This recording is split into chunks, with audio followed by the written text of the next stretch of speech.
Hello everyone. Today I am here to speak about importance of health and nutrition. Health and nutrition plays a big role in our daily life. A healthy person can study better, play happily and grow properly.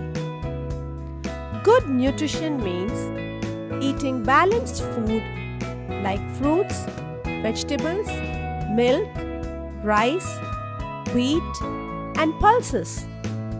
These food give us vitamins, minerals, proteins, and energy. We should also drink plenty of water to stay active. Regular exercise, games, and proper sleep make our body strong and our mind fresh.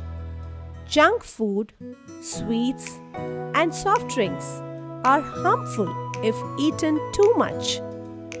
Clean habits like washing hands, brushing teeth, and bathing keeps away germs. If we take care of our health and eat nutritious food, we can live a happy and successful life. Thank you very much for giving me this great opportunity to speak in front of you.